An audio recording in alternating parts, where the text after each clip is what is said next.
No, we've done that before.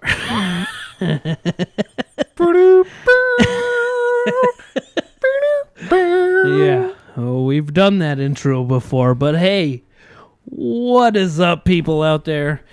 Did you expect 2 movie podcasts in a row this week? Oh, well, it's coming at you because Drew is here again. Beep, beep, beep. Coming at you.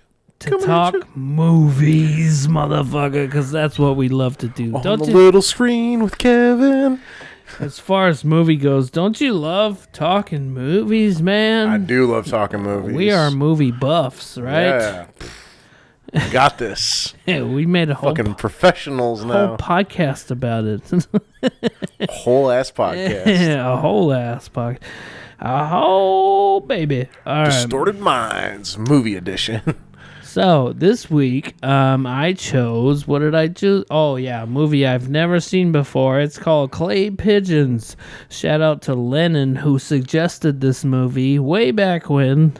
It's a fucking wild movie, dude. It was definitely interesting. We'll get into that later. And what did you choose, Drew? I chose a Black Box, which is also kind of a crazy movie. Yeah.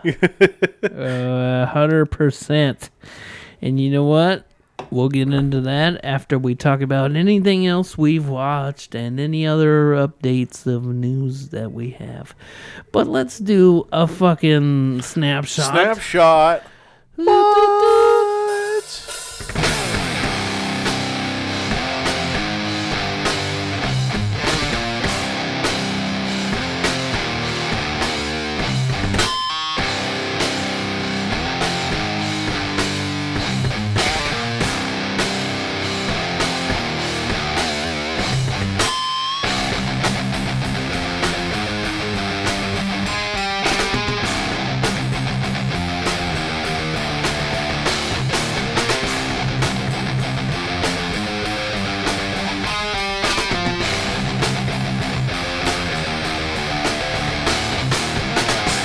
That'll do.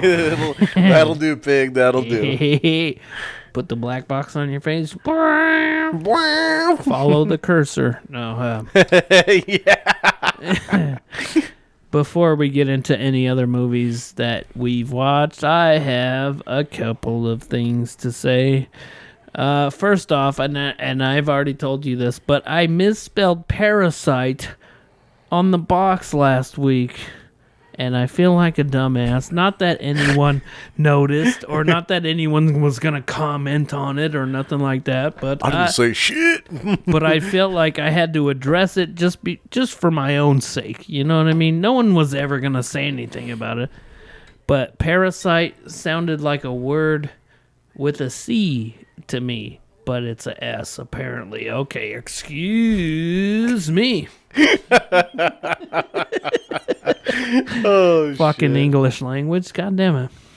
Rude language. Yeah, so that's just one of the things. The other thing I wanted to bring up is this is a pretty big announcement. Drum roll. All right, so for longtime listeners, you may know that I was in a movie before. It's called Witch House. It's actually right up here on my wall, the little poster. H.P. Lovecraft's Witch House, which was directed by our friend Bobby Easley.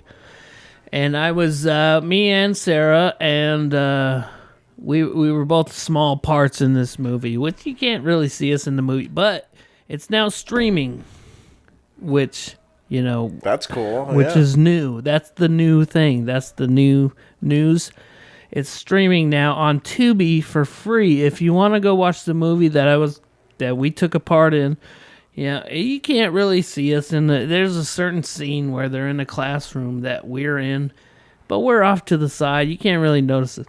But we're in the, we're in the credits and shit, so...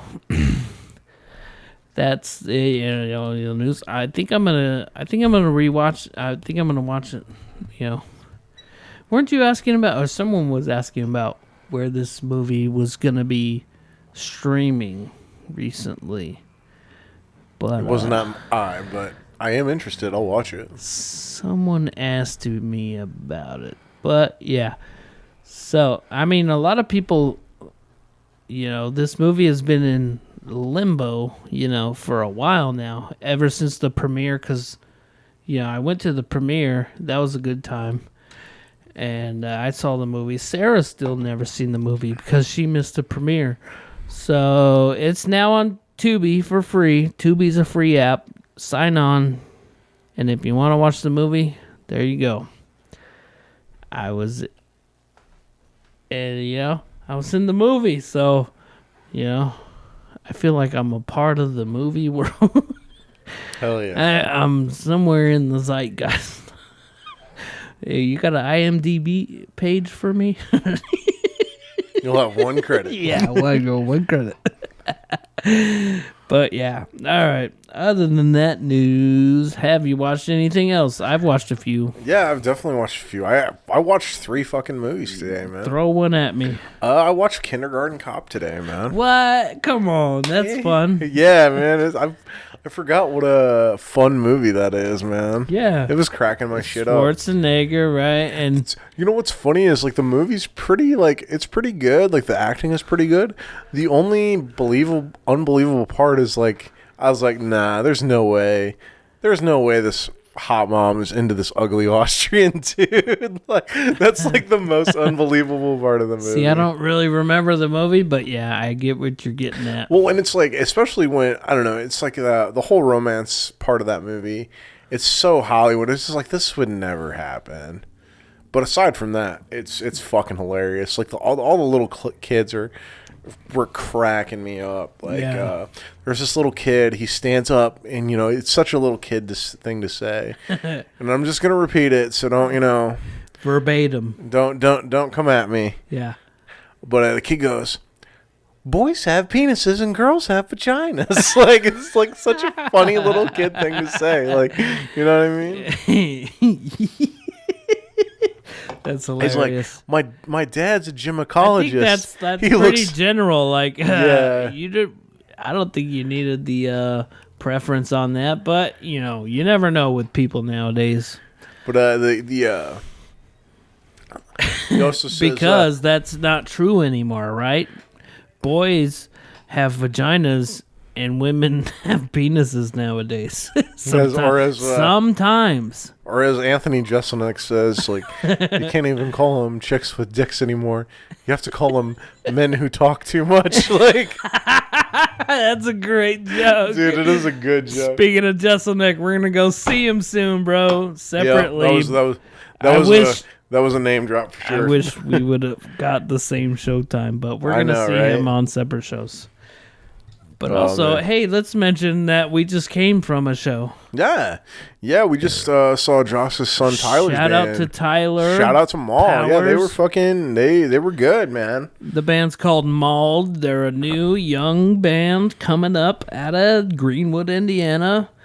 Good shit, man. It was a lot of fun. Yeah. Our buddy Josh, who was in Violent Side, my old band, and his son is now doing shit, and we went today, and it was a lot of fun. Good times.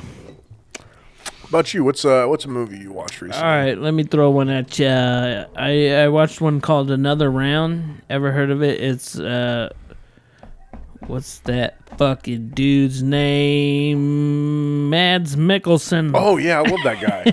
He's good. And I don't know if you remember me talking about a movie in recent episodes called The Hunt with him in it. Yeah, I do. Yeah, it's the same director. That's what made me watch it. And I'll say that Thomas Vinterberg is the guy's name. But so it had subtitles, and I was complaining about subtitles on the last episode, but I still watch movies with subtitles. But it was very good, man. I mean, it was not as good as The Hunt, which I will pick at some point if we keep doing this podcast, you know what I mean? Because that movie rocked my world. Oh, yeah. But this one wasn't as impactful, but it was still pretty good. Yeah,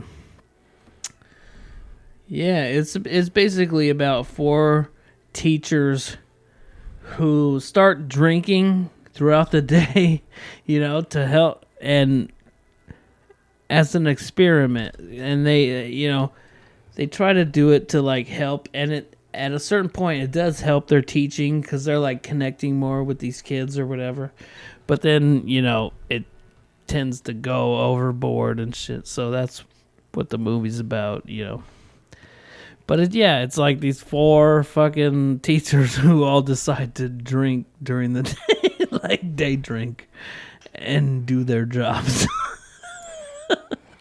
It's kind of a weird concept, but it was an alright movie. What else you got? I saw the new Guardians of the Galaxy movie, Oh, yeah. man. I saw it twice.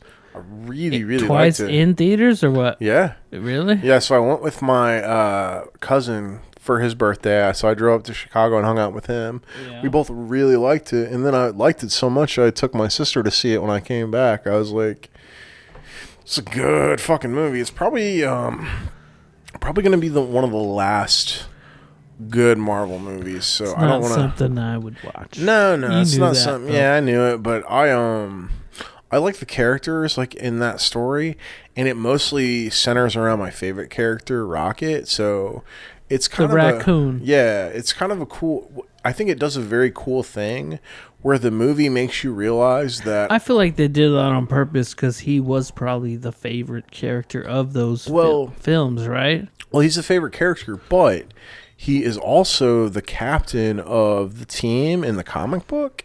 And so this movie made me realize that all 3 movies have not actually been about the other characters. It's about Rocket becoming the captain and like his journey like to that, which I thought was kind of cool. Like, sure.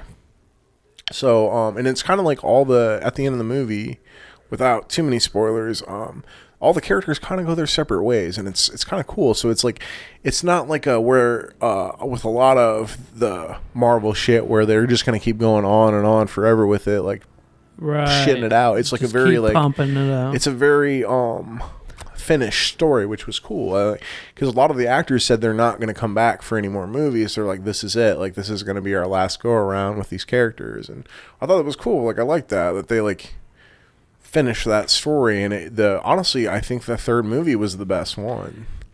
Yeah, they really got to start finishing these stories because you can't. The way they just milk these characters, you know what I mean? It's, I know we're gonna get a fucking Thor 5, and it's like, man, how many of those fucking movies do you need to make? Yeah, like at least with like the Batman movies, they fucking use a different actor or like reinvent like how they're doing it. They're putting what's his name back as Batman? What's it? Michael Keaton. Yeah, Keaton. I'm gonna go see that just because he's Batman. I'm interested, but I don't know if I would go see it still. Maybe. I don't know. I mean, I will see Joker 2. That's one that I'm interested in. Oh, with Joaquin Phoenix, yeah. Yeah. And, like we talked about earlier, Lady Gaga is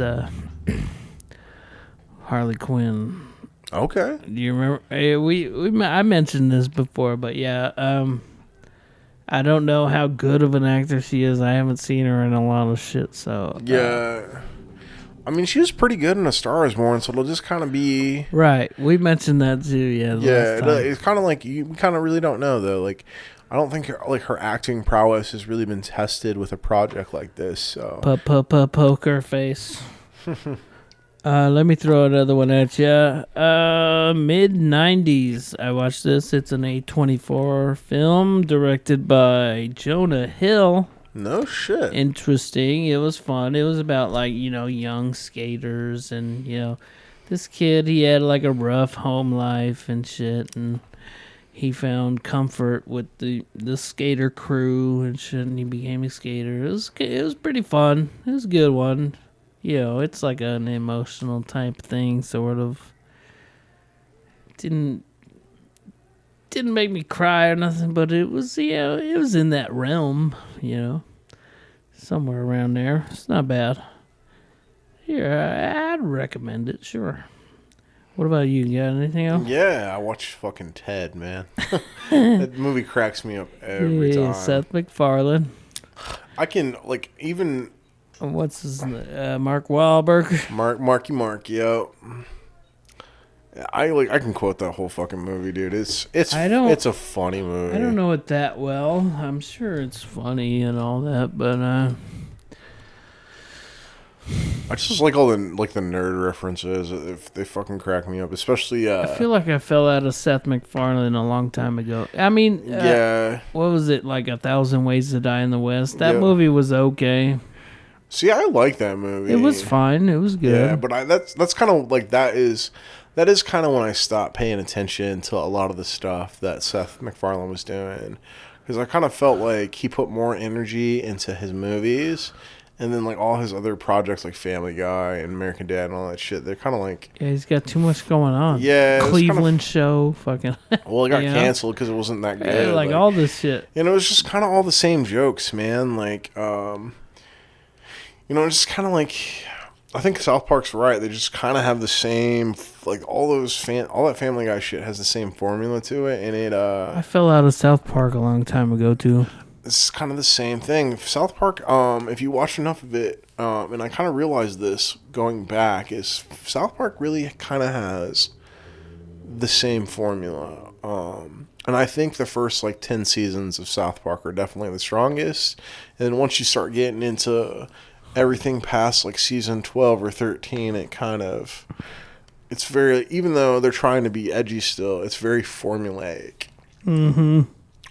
I honestly, man, I think we talk about this all the time. I think the cartoon that stood the test of time the best, the jokes still fucking hit hard, because it's just, the writing is just so good. It's The Simpsons, man. Seasons, honestly, seasons 3 through 10, fucking so good. Especially 3 through 8, but 3 through 10, super solid. The first season is a little weird, because, they didn't, really have, the animation and the voice acting completely down. But, dude, season 3 through 8. Me and my sister watched a bunch of old Simpsons this weekend, and, yeah. Hell yeah, dude. I swear to God, I've been wanting to go back.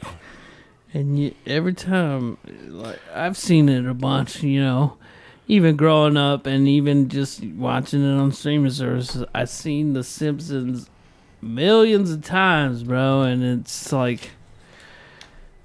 it never fails, bro. It doesn't get old, man. It never fails to give you a good laugh here and there, at least. You know what I mean? I know you've heard most, some of the jokes, but there's also jokes that you didn't get as a kid. It's shit that you get as an adult, you know what I mean? And then it's it's for smart people and dumb people.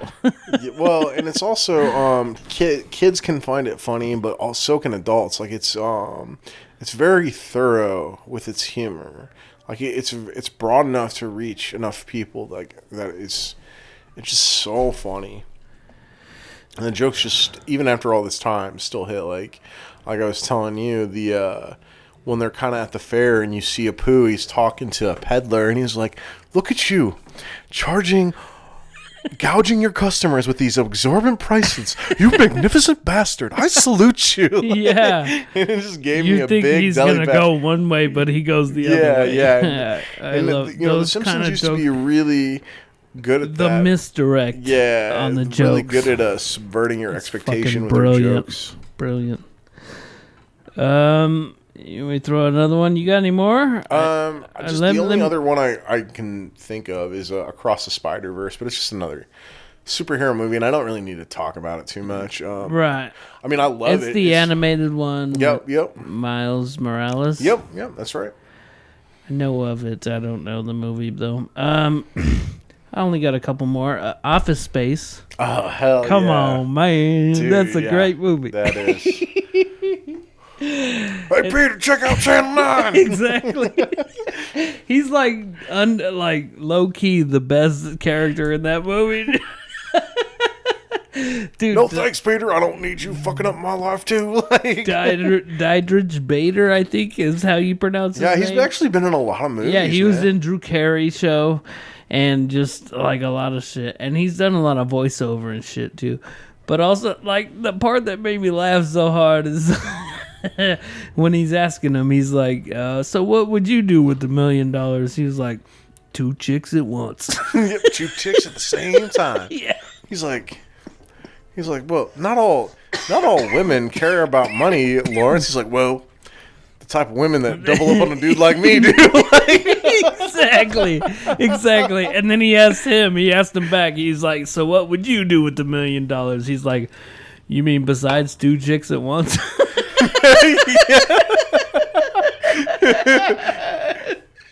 God damn, that's a funny line. That's so fucking good. Oh, fuck. The follow-up to it is funny, too. Like, he's like, besides 2 chicks at one time, I do nothing. I just sit on my ass all day. Exactly. I do nothing. Well, you don't need money to do... You don't need $1 million to do nothing. My cousin's broke as fuck, and he didn't do shit. But honestly, what he's saying there, dude... I relate to, you know what I mean? It's like, fuck, I don't want to work for these fucking companies, these multi-billion-dollar companies and shit, and make them more money. He's got like a real point into why he doesn't want to do shit every single day. Oh, I feel it, man. If I didn't have to, I fucking probably wouldn't. You know, people would hate on like the right-wingers, you know.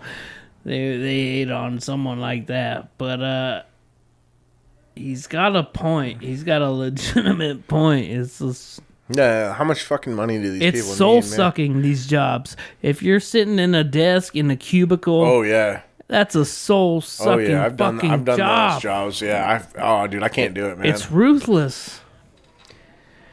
But yeah, we should probably move on. The last one I watched was Quasi, which is, you know, the guys from Super Troopers, their new movie. Oh, okay. Yeah. Thought it was fine. It wasn't great. That's kind of... It wasn't great. It's kind of why I didn't watch it, man. After watching Super Troopers 2, like, some of the jokes in Super Troopers 2 were pretty decent. Like, there was enough of it. That's how I felt about this movie. It's like they had some good jokes, but, like, it's few and far between. It wasn't anything like when they were first doing movies, like when they were really into it, like, I mean, and that might be part of like the culture nowadays, you know what I mean, like cancel culture, all that type of shit, you know what I mean. They probably can't do exactly what they want to do, maybe. I don't know, I'm just guessing. Yeah, I mean, it feels that way. But a lot of comedies, you know, they want to do racier shit. I feel like the last one I saw that I was surprised by, that kind of like didn't really give a fuck about political correctness, was probably Tag, man. Oh yeah, that one was actually a lot funnier than I thought it was gonna be. Like I didn't expect a lot of it. Like I liked the actors that were in it. I remember you mentioned this on a. But I was, I was fucking surprised, man. That's probably one of the few comedies I've seen that isn't like stand-up, where I was like, wow, that movie was actually pretty funny. Like, they didn't try and be overtly politically correct. Like, they just let it be its own thing, and it worked. It worked very well. All right. So real quick, what do you think? You trying to go see the new Burt Kreischer movie, The Machine? You heard about it? I will probably watch it at some point, especially since Mark Hamill's in it, because I love Mark Hamill. That's why Mike wants to go, because I asked the guys if they wanted to go to the theaters. He's like, oh, shit, you know. If there's a group of you that go. We're talking about going this Friday. Okay, I will go if you guys go. But I am not going to see that movie by myself. I would. Yeah. It's not like some. Typically, it's not my type of movie. But I'm like, I'm happy for Burt Kreischer that he's got this movie out there and shit. And it looks pretty funny. You know, I like comedies. Action's not typically, but there are some action comedies that I do like. So I'm on board. You know, I'll go watch it. Fuck it. I like that guy. We should get into a movie, though. What do you think, Drew? Let's start with Clay Pigeons, man. All right. So this was a fucking different movie. It was something else, right? Yeah. Honestly, man. Aside from like some of the side characters, like Earl and the sheriff, everybody in this movie is kind of a terrible person. Like, it's like, I mean, that's true, and there are movies like that I do relate to and I like. I mean, I'm gonna say right off the top of the bat, this wasn't my favorite movie, and I know I picked it, and on request from someone else. I'll say this: I didn't hate it, but I didn't love it. I enjoyed it, but I think I enjoyed it more in the beginning. The beginning was pretty interesting. I mean, it starts off real like... It started off pretty strong. Exactly. And even like, I thought it was going to be a totally different movie, honestly. Because like that scene where he's like moved on. He's not sleeping with his Earl's wife anymore. Right. And he's going out with the waitress. When Earl's wife kills the waitress, see... It gets all That's when confusing. I was like, that's kind of when I was like, okay, this movie is, I don't know. I don't know what to make of it. You don't know what to expect. Yeah, because I was just like, man, there's, I thought it was going to be more about them hiding the fact that, Earl tried to make it look like Clay murdered him even though he committed suicide. And then it would be like them dealing with the guilt of like their affair making Earl kill himself. Like, I thought the movie was going to be more in that direction. Sure. And it wasn't. And I didn't know. I know. It's hard to get a grasp on this movie. Which was part of my problem. Yeah, and it's just like... And it's like I said, it's just like all the main characters you just don't like. You don't like the wife when. So there's a scene where Earl's having a drink at the bar, and the wife, the widow, I can't remember her name. It's whatever, but she will not leave Clay alone. So he smacks her, and he draws another character. Right, that's towards the beginning. Yeah, yeah. Vince Vaughn's character, he draws his attention. And so they start hanging out. Yeah.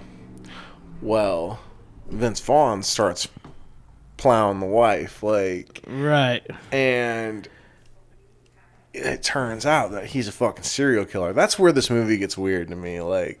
is when you find out Vince Vaughn is a serial killer, and he's just kind of hanging out with Clay. And Clay... Which is...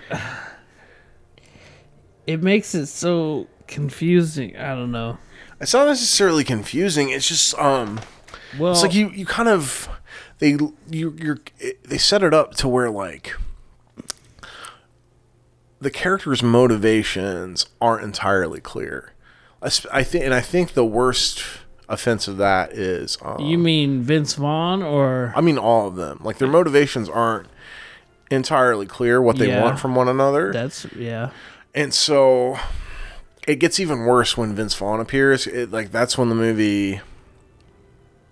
Because on the one hand, like, you have the widow, and but it's pretty obvious her whole deal with Vince Vaughn is to make Clay jealous. Like, that's why she's doing it, I feel like. You know what I mean? Because she's so fucking... She's that type of crazy person where... I mean, she's proved she's crazy. She literally... is fucking... And... She literally breaks... She's also super hot. She's that hot, batshit crazy bitch. See, I actually thought the waitress was more attractive than her. Like, yeah.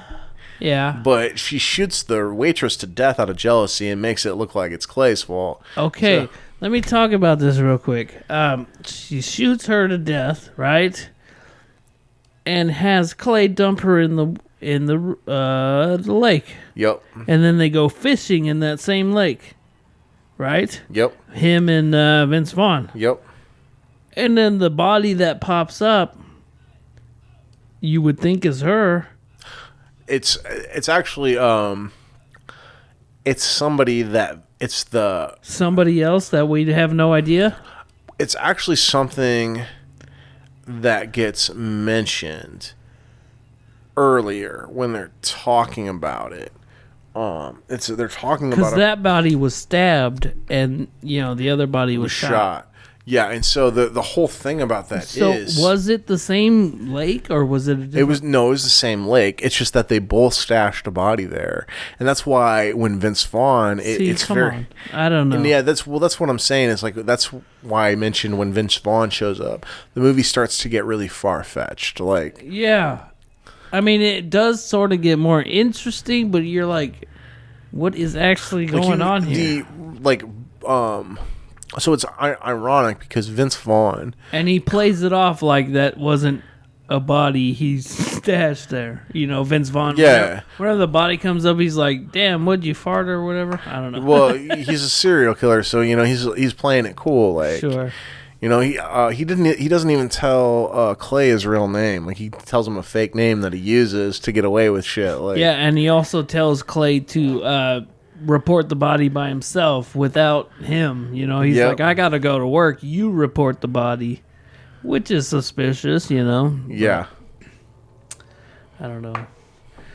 Let me throw out some of the main things about the Clay Pigeons is a 1998 thriller comedy. Director David Dobkin. This is actually his directorial debut. This is his first movie, which is interesting. Tomato meters, 61%. Tomato meters, 67 audience. So it's like, it's in the green, but it's, it hits some people, I feel like, more than others. Well, I think it's because it's got the serial killer element to it. People are into that kind of thing. Sure. My problem with the movie is the protagonist. They tried to make him a redeemable character, and he's just not, because he refuses. I agree. He refuses. He has he has three chances to do the right thing in this movie, and each time he's presented that opportunity, he does not do it. The first time he's presented that opportunity is when Earl kills himself.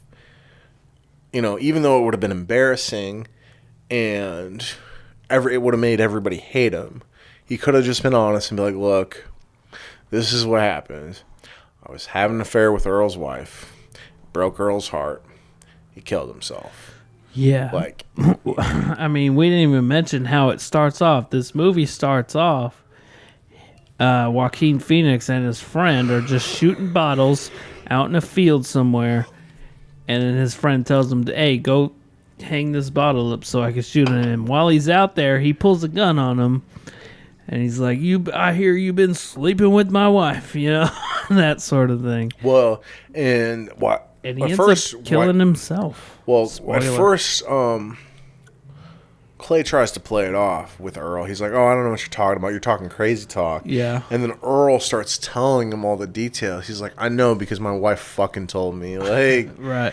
And I think it's one of those things for Earl where he's like, he knows his wife doesn't love him because she's a mean bitch. She is. She's nasty. She's a mean bitch. I mean, she is ruthless. And at the same time, Clay is Earl's best friend, and it seems that they've been best friends their whole life. This is like a small town. So they've probably known each other since they were little kids.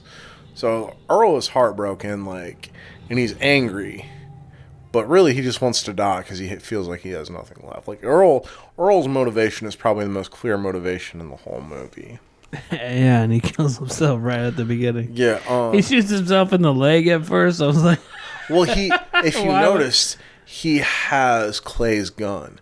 That's why he shot himself in the leg. Yeah. Because he's like, if there's two gunshots, then it'll make it look like this is a murder. Because if I was going to commit suicide, why would I shoot myself twice?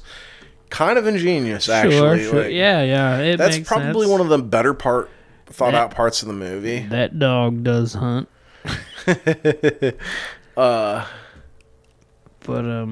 Yeah, his wife, she is... It's not that she loves Clay. She just likes the situation they have going on. and she's obviously getting her rocks off. She's very with Joaquin. Yeah, she's a very selfish person, and so it's not about love or anything like that. It's possessive. It's a very possessive, toxic relationship. Yeah. And, that is, like, the one redeeming thing is, like, Clay is like, this is wrong. And he's like, Earl's death made me realize what I did was very wrong. It's fucked up. We shouldn't do this anymore. And that's when he starts seeing the waitress, which, of course, the wife is not going to have that. Because she is a toxic, possessive person. Like, she's a fucking narcissist. So she kills that girl. And this is... Yeah, that was wild. Well, this is Clay's second opportunity to do the right thing. He could at this moment come clean about everything. And they might both go to jail. But, you know what? It's like you just killed an innocent woman for nothing. So that was his second chance to do the right thing. He doesn't fucking do it. He lets her, basically, Clay is also a very selfish person. Oops, excuse me. You're good, bud. And he, he's only really concerned. I mean, yeah, he's sad that the waitress is dead. Like, obviously, he's angry that she killed her. But all the actions he takes afterwards are entirely selfish because everything he does is to protect his own monochrome in the community. Like, he's only concerned with his image and how everybody... hide. Yeah. And so he does the selfish thing where he's like, well, we're in this together now. So he fucking hides the body at the lake. And this is the part where I think the movie goes off the rails a little bit. Shit gets like... Because then Clay meets Vince Vaughn's character at a bar. And to Vince Vaughn's credit, like, he does kind of play this character as this really charming, kind of like pretty cowboy character. Like, yeah, he kind of sells the whole, women fall for serial killers because they have a charm to them. Like, I have a couple reviews that I'll probably bust out later, but I like looking through the reviews. A lot of people liked Vince Vaughn's performance, which does make sense. I mean, he is like he's funny, kind of charming, type of dude. And I hated his laugh, though. Hated that little that he would do. Well, he did. Are you talking about one of the scenes where he asked for like some sort of milkshake or something? And the lady was like, "We got strawberry." I don't know, but he does do that laugh, and he does it a few times in the movie, and it was kind of. I was like, I wasn't sure. It seemed like a blatantly fake laugh. Yeah. I don't know if that was on purpose. Yeah, and that was kind of like the thing, is like the intent. I was like, okay, is he doing this because he's a serial killer or and he doesn't is he know? an asshole? Yeah, yeah, or is he both? Like, I don't know. Could be both. Let me throw out the taglines real quick. Lester Long never forgets a friend. Okay. It's a fine tagline. Well, Clay isn't really Lester's friend. Clay suffers the same predicament that he suffered with Earl's wife, right? Where she was very possessive over him. She wanted to fucking control him and do what he wanted her to. And Lester is very much the same way. He's not doing this because he fucking loves Clay. It's like Clay is like his new toy, you know what I mean? Like a pawn. Yeah, he's a pawn. He's a toy. Like, he's someone that Lester gets amusement out of. Like, right. And he doesn't like when Clay isn't willing to go along with what he goes along with, because he's a fucking narcissist too. Like, yeah. Another tagline. It's still not great, but it's another one. Some killers are strange, some are deranged, and some are just plain psycho. kind of ironic since Vince Vaughn went to star in the movie Psycho. Like, also, one of the notes I pointed out was it was the thing I kept coming across with the reviews. People were calling this Fargo Light. Have you ever seen Fargo? I love Fargo, dude. It's Fargo's a great movie. Right? Yeah. We should pick it for the pod. It's a far sometime, better movie than this. Yeah, I think Fargo, because it is it's very loosely based on some real events, but because it does feel like a much more grounded movie. Like this one, like, you know, Vince Vaughn gets away. Like Clay doesn't give. That's my other thing is Clay has a third opportunity to do the right thing because he doesn't give Lester up for the right reasons. He does it to save his own skin, and that's why it fucking backfires on him, because Lester had already planned for the possibility that he would get betrayed, which is why he planted all that evidence in Clay's house. And Clay, being a fucking dumbass, like, didn't think to check for, like, anything like that, you know what I mean? Sure. So Clay, like, it's kind of like, that is kind of where this movie fails, is all the characters are kind of selfish people, except for the sheriff. The sheriff is actually a genuinely good dude. Sheriff, who was from Walking Dead. Have you know? Yep, Herschel in Walking Dead. Yeah, Yep, exactly, yep. Herschel. Yep. But that shit, it did confuse me, dude. It's like, the part, you know, like we said earlier, where they were fishing in the lake and that body pops up, and it's not the body he stashed there. It's the body Lester stashed there. So that whole shit got, you know, my mind fucked up, and I was like, so what is really going on? I couldn't figure out what was actually going on. Yeah, and it's one of those things where, I mean, it's pretty self-explanatory. It's just so far-fetched. It's not believable. It's and not, I think that's, yeah, it's I think not that's plausible. I think that's what you're having problems with, because it's That's like, well, it. if You're exactly right. If they fucking found that body there, then why wouldn't they think to drag the lake to see if there was any more bodies there? Because, you know, what if this is a stashing ground? I mean, this girl's been stabbed 7 times. Because in my mind, that was the body he stashed, Clay stashed there. Yeah, well, and that's kind of the thing. But then when they were talking to the, you know, Herschel from Walking Dead, and he said, Ginny Garofalo, the FBI agent, yeah, yep. He said that body was stabbed, but the other body was shot. You know what I mean? So I was like, what the fuck is happening? So I was getting frustrated with the plot lines and shit. So. Yeah, no, it was kind of poorly written, because especially considering that, you know, Ginny Garofalo is supposed to be this. I love her, by the way. Oh, I do too. I would very definitely give her preferential, possibly lover-like treatment, but sure, yeah. But her character is supposed to be this hot shit FBI agent, so it's like, okay, well, you found a dead body by a lake. Why didn't they drag the lake to look for more dead bodies? Like, this movie's kind of littered with plot holes. It's like, why? I agree. Why didn't Lester kill Clay after he found out that Clay gave him up? Like, it's kind of like that kind of shit. And it's just like, it's just so unfeasible that somebody that is as narcissistic as Lester, who is clearly a serial killer, he's killed dozens of women, maybe more. Yeah. Doesn't, you know, has no sense of morality.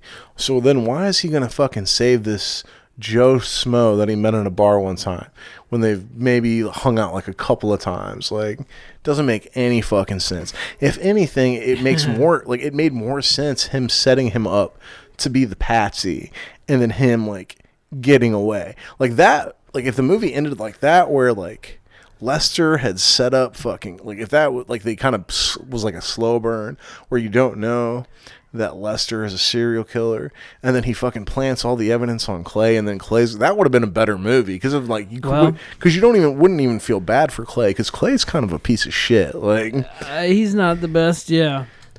But the ending, that's a whole nother story. We'll get to that in a minute. Honestly, by the end, I was kind of like, so, like, okay, this movie's kind of dumb.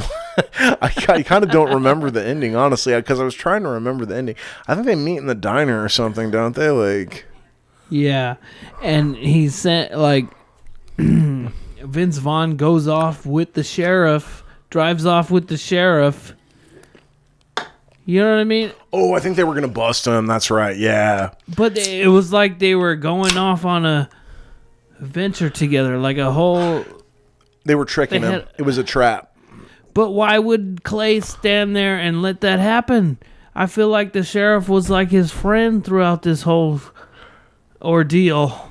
Because the sheriff is secretly taking Lester to jail. So he's playing it undercover. I think that was the angle I got with it. I did not get that. But maybe. Because Clay knows that the old guy is the sheriff. But Lester doesn't know that because they haven't met before. Okay. Maybe I'm just stupid, but no, it really. I actually like that ending more than what happened. What I thought happened, where he was just going off and he was gonna kill the fucking sheriff. Yeah. No, it very much seemed to me that because Janine Garofalo figures out that Lester is the killer after seeing the cigarette butt because she had been seeing that at all the crime scenes and she couldn't figure it out. So when she saw it, she knew, which was kind of really funny because he charmed the fuck out of her. She was thinking they were gonna go home and fuck, and that was kind of some young girl, and you could see like Janine's heart break, and I was like, oh, you feel bad for her. You're like, we all wanted you to get the DG. I don't think she got. I think she purposely didn't get her hopes too high, but they did, raise a little bit. Yeah, she was kind of interested. Okay, so here's another little problem I had. Well, it's not a problem. It's just a theory I had. At some point during the movie, I don't remember exactly when, but I almost thought they were the same person, Clay. Like a fucking Fight Club situation, you know what I mean? See, Did you get that feeling? At the end of the movie, that's what I thought it was. And you know what? I had considered that possibility at the end of the movie. Yeah. And now that you bring up the thing where you thought that he was going to kill the sheriff, well, it was weird how they paired together. He was like, "Oh, I need a person to help me do this," and they're like, "Well, I'm going this way, and I'm going that way too. So we're gonna band together and go do." I don't know. It was weird how they just paired up. You know that I think that is a good theory. That would actually make the movie make a lot more sense if Clay had like split personality. However, the thing that doesn't make it make sense is like the characters have clearly met Clay and they've never met Lester before, so when they see him, he is a different person. That's the only thing that kind of shoots holes in that, like. Well, yeah. But I wasn't solid on that point. I just thought that might be a thing. There was a couple scenes though in the movie, like the ending scene. I was like, wait a minute, are they supposed to be the same person? But I was like, but how would that even fucking work? Because like I that was that point where I really started dissecting the movie and like I kind of started seeing all the plot holes in it, because it's like, well, if they're supposed to be the same person, then how come like a bunch of these different characters that they both know like address them differently? So it's like, so clearly they're different people, right? They must have been. But I thought that was just that is actually something worthy to bring up. Yeah, I thought in my head too, and I think it's the fault of the movie for just the plot is just played too loosely. Like it's not very tight knit. You know what I mean? It like I said, when Lester shows up, the plot of the movie kind of goes off the rails a little bit. Yeah. Because at first I just thought Lester was just like an overly friendly kind of weird dude. Like, yeah, I mean, this guy who recommended this movie to me, the other two movies he recommended, far more interesting than this one. I wish I would have picked one of those for this. Well, podcast. I don't hate this movie. I mean, I did find it to be interesting. It's confusing, and I just think I wasn't engaged totally. Well, I was, because I like serial killer movies. I just feel like this one was executed poorly. Like, I feel like movies it is a directorial debut, so it's his first movie. You got to give him some leeway with that, but I mean, I know you said this movie's boring, but I feel like Seven is a much more concise I don't know serial killer movie. Like, boring is the right word, but it's just, like I said, confusing and like it's hard to follow for me. I guess maybe I'm dumb. Welcome back, CJ. Hey. Just popped in. We're just finishing up our first movie rewatchability. What do you think? I don't think I would. Maybe in a distant future, maybe. Honestly, but I don't see myself rewatching. Honestly, I think it's the kind of movie you kind of need to watch twice to get all the context of it. Because I feel like there's so much going on. There's a lot of shit that I missed. People like this movie, man. I mean, and I don't get it. Let me talk. I mean, I enjoyed it. I just don't think it was executed that well. Let me throw out a couple reviews I pulled. Okay. Real quick before we get into our next one. We better get into our next one soon. No, I'm kidding. Paul Tatara from CNN says, one of those post-Coen brothers crime thingies that goes to extremes to make sure that everyone knows the filmmakers are too painfully cool to really mean anything they're showing you. I think that's actually, I think, as savage as that is, it's pretty fucking accurate, actually. Yeah. I think it's a pretty accurate summarization of the movie. I don't think you need to do another one. He's got a point. Yeah, fuck. Yeah. There is a positive one, but this is another negative one, I think. Kenneth Torrance from the Los Angeles Times says, you've got a sense of humor. I like that. Lester Long Oh, that's a quote. You've got a sense of humor. I like that. Lester Long proclaims at one point. Well, we all like that, but would it be asking too much to have a little coherence to go along with it? Accurate too. Like I said, man, executed poorly. Like there's a lot of plot holes in this movie. Like that's true. It's very they play this movie very loose. I agree with you in the sense like the plot doesn't make a lot of sense. I feel like I enjoyed. It pissed me off that I wasn't, like following everything, which movies can do, and I could still be invested. But like you said, they didn't do it right. They didn't. Yeah, it was executed poorly. It was like I said, the introduction of Lester changes the entire formula of the movie, and that's where the decline of the movie starts, right? Even though Lester is probably the most interesting and engaging character in the movie. Dude, the first scene was engaging. That first scene, you're like, oh shit, this guy is sleeping with this guy's wife. They're both out shooting together. Yeah. He's about to murder him, but he ends up killing himself. See, I already solved the problem of the movie. The movie would have been better if this whole time, like Clay is like pushing away the wife that he's been fucking, she's super hot, especially well, she killed the waitress, so he doesn't want anything to do with her. Right. So he's like pushing her away. I know, and then he keeps like dumping bodies on him and for him to dispose. And there was that point like where the sheriff came out, he's like, man, you need to quit turning up with dead bodies or something. Yeah. That was the sheriff. The sheriff and Lester were my favorite characters in the movie. Right. But I felt like it would have been a better movie if this whole time, Clay's getting buddy with Lester, Vince Vaughn's character, and they're like going along, and then later in the movie, you don't show that Lester is hooking up with the hot wife. You Clay shouldn't know about it, you know what I mean?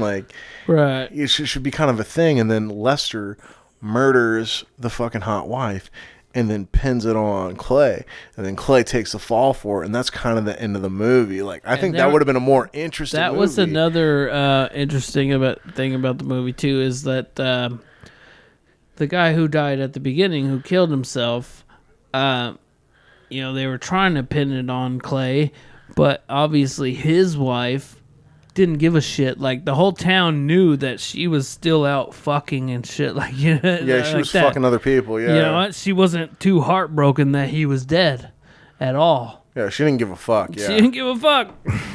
Terrible person. Let me get one last review. Derek Adams. I think this is a positive one. He says, this quirky comedy thriller produced by Ridley Scott, which we haven't mentioned yet, is both blackly funny and at times tensely disturbing and quite macabre. It's like I said. I think that's like a. The movie wasn't that funny. There was like a couple parts that made me chuckle. Right. I didn't find it to be that macabre. I kind of found the serial killer element of it to kind of be, how to put this. I don't think it was done well. I think it was kind of a stereotypical view of a serial killer. It was very like an generalized archetype of what a serial killer is supposed to be, and it made Lester kind of less interesting. It's like, okay, well, he's just another narcissistic asshole in this movie. The three main characters are narcissistic assholes. There's like, after a certain point, like there's nothing really engaging about any of them, and you don't really feel bad about the shit that happens to him. Like when Clay gets framed and he's in jail, I didn't feel bad for him. I was like, he's kind of a dick, and he did a lot of shitty things. And also that deputy, he was from that movie Rat Race. I knew that guy from somewhere. Yeah. He looks so... Where he pierced his tongue and it got all purple and shit in that Rat Race movie. I knew I'd seen that guy in a bunch of fucking... He's in some shit. He's in like them young teen comedies and shit. Yeah. But anyways, let's wrap this one up. What do you say with the rating? Where are you going? Give me a 5 out of 10. I'm pretty low too. I would say 4.5. It's low, and I'm sorry, Lennon, if you ever hear this. I don't think he will, but the other two he recommended were far more interesting than this movie. Synecdoche, New York, and Happiness. Great movies, like just mind-blowing movies. But anyways, there you have it, folks. That's my pick for this week.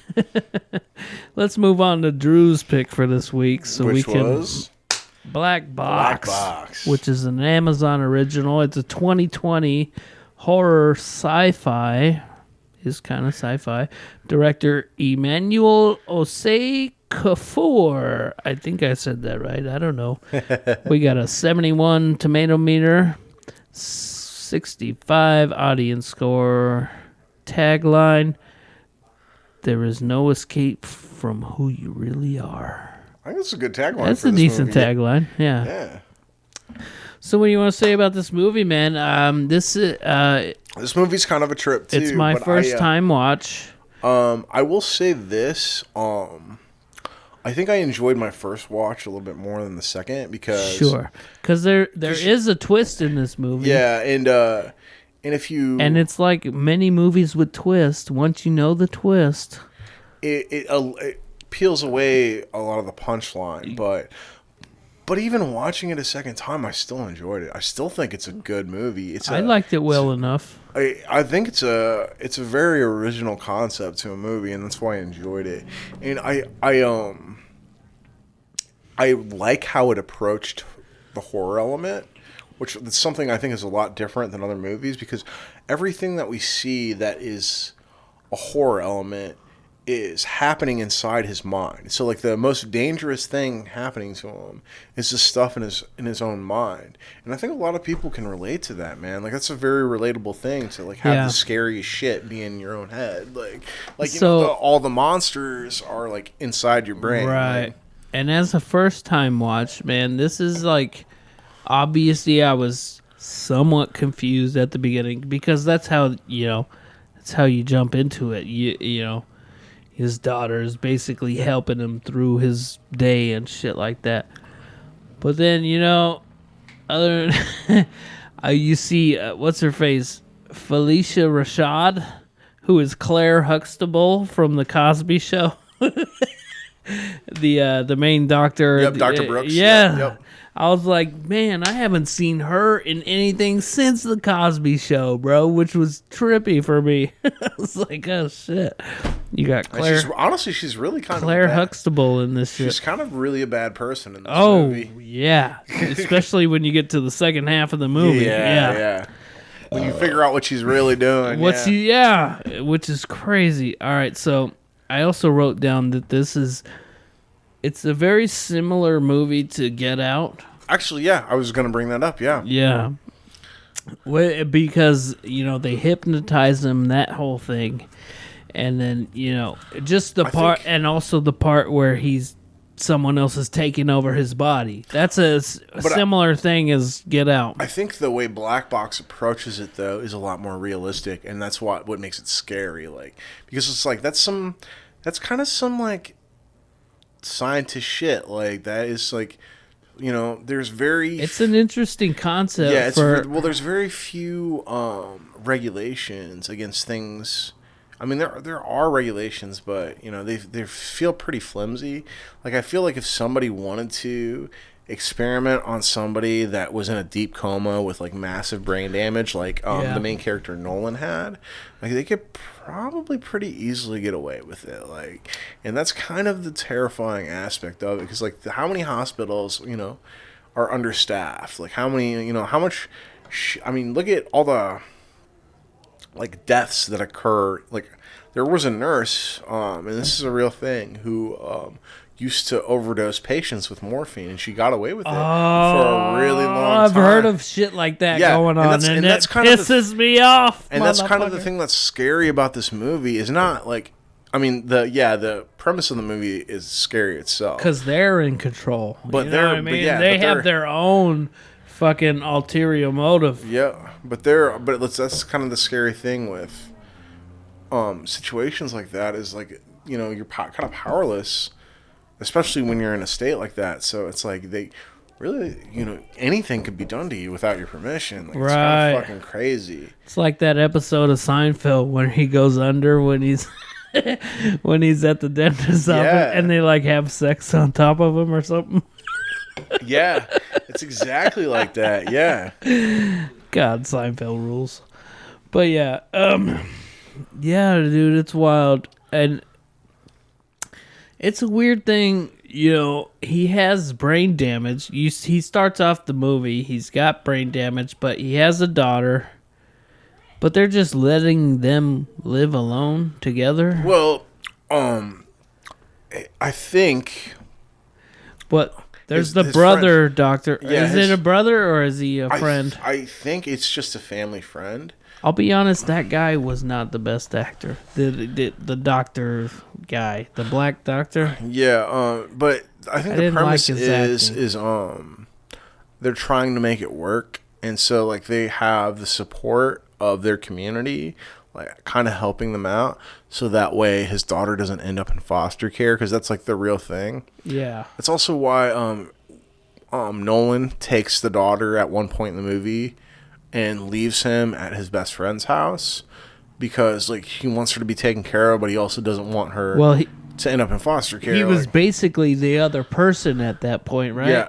Yeah. So essentially, this is your spoiler alert for this movie. Yeah. Let them know what's happening in this movie. Big spoiler alert. But the entire concept of this movie is that Nolan, he's a family man. He gets in a terrible car accident. Just, and that takes place before the movie. You meet him after 6 months after Dr. Brooks has already done what she's done. Right. So Nolan is in a car accident and has massive brain damage. Essentially, they think that he's brain dead. Dr.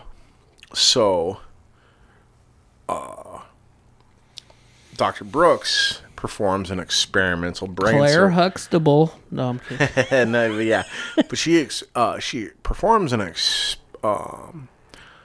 experimental brain procedure on Nolan to try and save him, gets how did she get that clearance? You know what I mean? because she got I'm pretty certain she got clearance from the other doctor, his friend. I'm pretty sure they mention it where they were trying to save his life for the sake of his daughter. So she got clearance to do this experimental brain procedure. But what they did was, what she actually did was, Nolan's brain was dying. yeah, So he was basically practically dead. Her son that was dead, she had digitally downloaded his consciousness onto a computer, and then she started to upload it into Nolan's subconscious, and then through a series of like hypnosis and virtual reality interactions that forced him to delve into the subconscious to remember all of her son's memories. Yeah, so Nolan is unknowingly unpacking all of Thomas Brooks' memories, and so all these horrible memories that he doesn't understand are actually all Thomas's. So essentially, he was asking. Nolan is slowly becoming Thomas and doesn't realize it, and that's why he is seeing all these things and stopping at all these places that his daughter doesn't recognize. Yeah, and he was even asking his friend, the doctor, the black guy. He's like, was I ever abusive to my wife? Or, because he has these memories, but they weren't true to him. They were true to Thomas. Yeah. Yes, the doctor's son. Yeah. So eventually, you find out that Thomas was a brilliant doctor, but he was also an abusive husband. Yeah, he's a piece of shit. He was kind of a piece of shit, and his wife finally had enough. And after one of the times she took a pretty bad beating from him, she shoved him down a flight of stairs, and that's how he died. Yeah, he broke his neck on the fall. And to try and save him, his mother, being like this overbearing person, had kind of downloaded his consciousness and onto a computer and saved it, and that's what the black box is a reference to. Right. The scene where he's basically taken over Nolan's body and shit, and he goes to the old house with his wife. What's his name? Thomas? Thomas, yep. Thomas's wife and child. Yeah, the daughter, yeah. That scene is gnarly because he's trying to get back with her and shit, but then he looks around the room and he's like, what, you erased me from her memory and shit? You erased, there's no pictures of him anymore, in the house, and he gets pissed again and he's like getting violent and shit. But I think that's his wake-up call. He's like, oh, that's why I'm not a part of their life, because I was a bad father and I was a bad husband. And he realizes that in the subconscious, and basically kills himself in the subconscious. Yeah, well, essentially he allows an interesting thing happens. So the horror element of this movie, yes, that's what makes this movie so good, is the horror element. The creature is not in fact a monster, but it's the remnants of Nolan's subconscious trying to take itself back over. That it's actually fighting against Thomas's consciousness. And that is a pretty cool element of this story. I like that. I like that whole dynamic thing. It's pretty cool. Which reminds me, one of them creepiest scenes in this movie is where he crawls out of the crib, bro. Yeah. That shit, I was like, oh, God. Yeah. What is happening? Yeah, I mean, that's what, I think, even though it's not really a horror movie, it's more just, horror-esque, but I think that the horror stuff is used sparingly enough to where it's actually effective. It's not really over the top. Builds tension. Yeah, it's very purposeful in the way that it's used. Yeah, and I agree with that. And I don't know. I think it's kind of a beautiful thing where stepped on the duck. Sorry.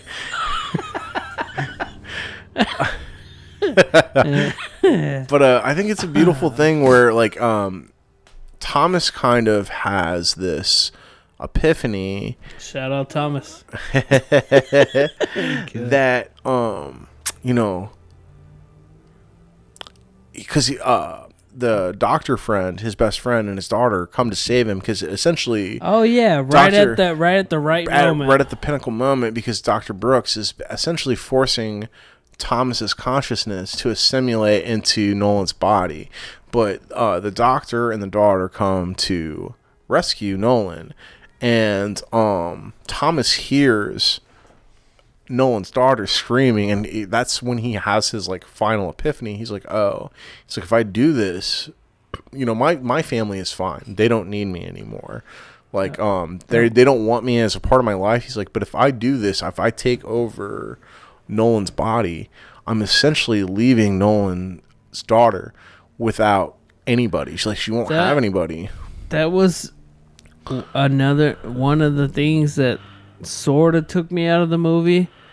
Like I said earlier, like I didn't think that the doctor's acting was great, but also the daughter is like, the daughter's dialogue and all that shit. That's not. How old is she? She's like 9, 10 years old. But or something. You have to think though, her dad has. But that's not how 9, 10-year-olds talk. You know what I mean? That's not a. It's not normal, no. But I would say you might be surprised by some kids that are put in extreme situations like that. Like, sure. Because you got to think her dad has basically been a total amnesiac for 6 months now. I know. She keeps basically forgetting her at school and shit. Well, she essentially in that situation has to be the adult in his place, and so that is. I know, but like I don't see it happening. I don't know. Dude, you'd be surprised, man. I had to basically raise 2 kids as like a 12-year-old kid. Like, you know, there are certain circumstances. That's kind of why, like, that element of the movie. I feel like they gave her adult lines, you know, for like a young little girl. Right. But I think there are maybe that's just me. I don't know. Yeah. Well, for me, you know, I was somebody that had to grow up very quickly. You know what I mean? I was kind of not in the same situation as Nolan's daughter, but I was in a situation where I was put in a position to where I had to grow up way before my time. Sure. And so that actually kind of, it's interesting because that kind of made me a very immature adult. I was actually much more mature as a teenager than I was as an adult. Because as a teenager, I had to be. So I was responsible for little ass kids, you know what I mean? So like I had to grow up very, very quickly. That was before we called you shit dick. No, I'm kidding. Well, yeah, exactly. It was well before the shit dick days. The shit dick days. Before I was pounding beers and assholes. You pound enough assholes, you're gonna get shit on your dick. Yo, that is true. All right, let's get. Let me see. I wrote down that the twist. You know, we kind of talked about the twist already, but the twist where you find out where she's trying to implant her son's memory onto him, that got me hooked. Because up until that point, I was like, all right, this movie's fine, whatever.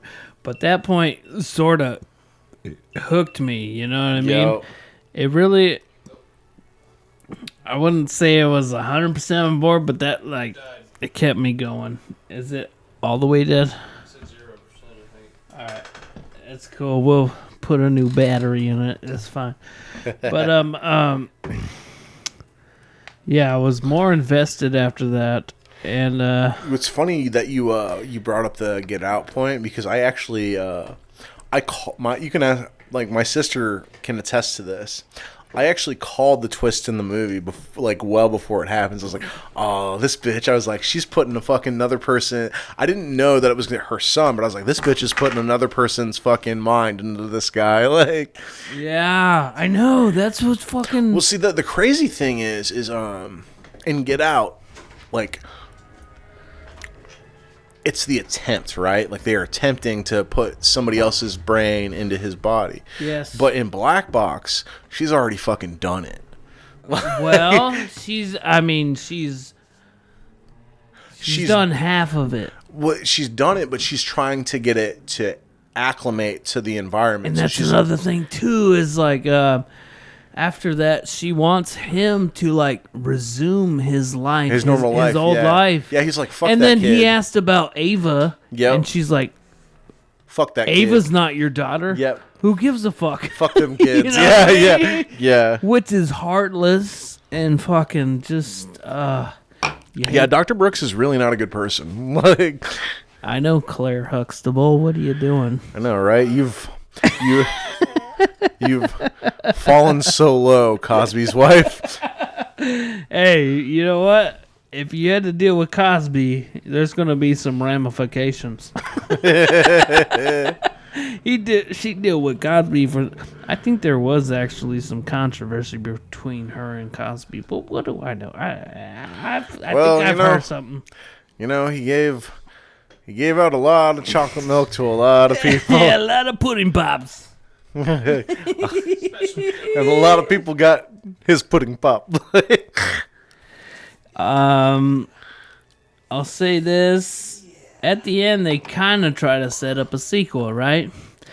It's like her, and she like sort of reboots. She's trying to rebuild his black box. Yo. Yeah, the backup file and shit. Yo, I think that's also just a testament to her character, because her character's kind of selfish and unwilling to give up on this thing. She's unwilling. She's unwilling to accept the loss of her from son. the point of view of a parent, I can sort of see it, but like at the cost of everyone, like these other people, these other people's lives, she has no regard for. Yep, and I think that is, I think that's kind of the question too. Is like, you know, is it worth it to, save this loved one at the cost of everything? Like, I think it's a worthwhile question to ask. Sure. Because some people are willing to pay those to pay that sacrifice, to pay those prices. Yeah. But I kind of that is something I enjoyed about the movie though, was Thomas having that epiphany. He's like, you know, if I do this and I take over this guy's body, that was nice. That was a good. He's like, I've already lived my life. And I lived it poorly, and the way my life ended was pretty much by my own decisions. He's like, and if I do this, Ava's going to be left without a father, and that's what ultimately leads him. And he wouldn't even be able to like reconcile, because he already fucked that up. I feel like. Yep. You know, with his family. That's kind of the other point too, is this is a person who he's already ruined his. He was a good dude, like to begin with, Nolan. Yeah, and Nolan was a good father and a good husband. He just had a terrible thing happen to him. And that's crazy how he didn't know that, because it was this, creepy thing, the creature. And when Thomas was in control of the body, this creature comes up and he realizes that it's Nolan. And he's like, and he's telling his mom, this is Nolan, he's still here. Yeah, he's not gone. He's like, he wasn't brain dead. He was just... he was in there somewhere. He was just buried. And that's kind of, I think the beautiful thing about this movie is Thomas kind of, after being a selfish person for a lot of his life, decides to do something selfless. Be selfless, yeah. And he lets himself fade into Nolan's He walks outside of the safe room. Yeah, which is essentially, the safe room is like the conscious bordering on the subconscious, and he delves entirely into the subconscious realm. So that kind of also though begs the question: is Thomas' consciousness still inside Nolan's subconscious? Yeah. Well, I mean, and then there's still the thing where they try to set up a sequel where she reboots his consciousness back onto the black box. Yep. What do you say? Rewatchability? Yeah, man. I think feel like so, it's yeah. a good watch. I feel like it's a good one-time watch. I could maybe actually- in the far distant future. It's probably been about a year since I watched this movie, so I think that's probably a fair point. I don't think it's something like you could watch back to back because I think the twist of the movie is really what binds the narrative together. So it would be hard to watch it the first time and then jump back into it in like a couple weeks. I don't think it would be enjoyable to do that. And it's one of those movies, like we said earlier, it has a certain twist right at the beginning, and the twist is never going to be the same the second time. Yeah, because you're kind of you're privy to it. Yeah, and so it takes away the mystery of it, and it's unfortunate.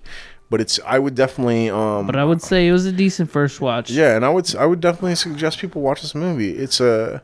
As far as rating wise, I'm gonna go 6, maybe 6.5. I was pretty close to what I give it. I give it about a 7. I think it's a solid thriller. I think it's a solid movie. Yeah, it's not bad for good watch. First time watch in my eyes, but I think it's one of the few times I picked a movie that you like more than the movie you picked. Yeah, well, I didn't know the last movie. I didn't know Clay Pigeon. I had no idea. I went in blind. It was kind of fun, man. We both went in blind. Yeah. I'm gonna take a whiz, and then we'll pick our next movies. Cool. Is that cool? Yeah, of course. All right. I'm about to burst. Had the thirst, and now he's gonna burst. What did you think of on the Wizard? You thought of shit? Well, The Wizard? what did I think of on the Wizard? Well, I didn't. I had to whiz outside, so someone was on the Wizard. So I had a nice breath of fresh air, breath air. A nice little breeze, tuck your balls in for you. It was kind of nice. It was kind of a peaceful whiz, Hey, those are the best kind, man. Just a nice, peaceful whiz. Outdoor whizzes. I hope y'all can experience a nice, peaceful whiz once in your life. But anyways, we are about to pick our next movies, huh, Drew? Yes, sir.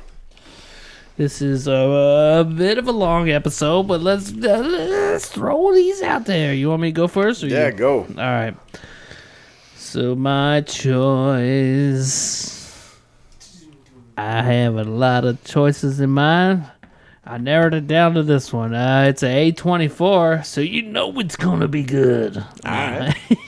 All right. I love A24 movies. Not all of them, but they got some killers. And also, this is a movie where you have to read it. It's a subtitle movie. Okay. But, I was complaining about subtitle movies on the last episode. But, I don't hate as much as you might have thought from that episode. This one, it doesn't have a whole lot of dialogue, so it's not that bad. So, it's little dialogue. It's not like heavy, fast dialogue that you have to read. It's minimal. But it's called Lamb. Ever heard of it? Nope. Ooh, this movie is wild. I've seen it one time before, and it was wild. The ending tripped me out. I'll say that. I'll leave it at that. But Okay. yeah, I might have to rent it. I'll let you know if I rent it. Okay, cool. Yeah. So, A24, good shit. So mine is a movie that's been on my radar for a long time. It's supposed to be a really good movie. It's got J.K. Simmons in it, and then Miles something or other. You might know this Whiplash. movie. Yeah, I'm picking Whiplash. Yeah, have you seen it? I've seen it. See, I've never seen it before, but I've always wanted to. I like it. Yeah, dude, that's exciting. That's a really good movie. I mean, like, I'm excited to watch it I because think it was like it's been on my list. critically acclaimed or like yeah. Yeah, it's very well renowned. And, Yeah. it's been on my list of movies to watch for a long time, and I was like, you know what, fuck it. It's kind of like Parasite, where like it was a movie I wanted to watch, I just never got around to it, and then I was really happy I watched it. And this podcast lets you, That's what it's about, it makes you watch these movies that you've been thinking about watching. You pick them, and then you feel obligated. You have to watch them because you gotta review them. You gotta come back and review them. Gotta give my honest hot opinion. take. Yep. Whiplash. My hot takes. That's great. I'm excited. Whiplash is it's intense. I'll say that. It's an intense movie. Sweet. Well, that's another movie talk edition done. Next time we got Whiplash and Lamb. Lamb coming at ya. We hope you love this episode. We hope. I feel like these are a little more underground.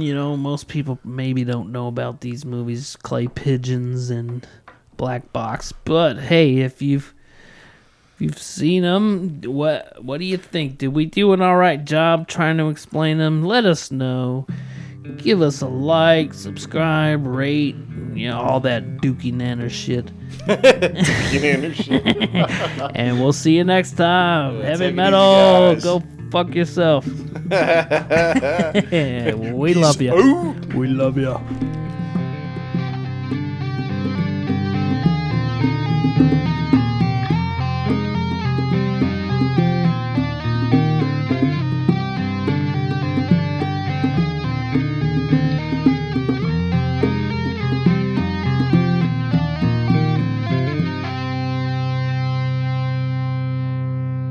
I think it's kind of a beautiful thing where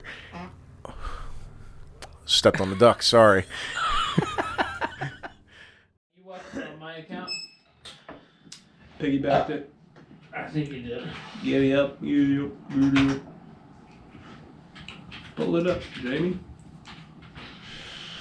No, but Black Box it's pretty interesting. Yeah, I like the descriptive I was getting it like sci-fi aspect. Just of the it. just the name made me think of like what's the other one?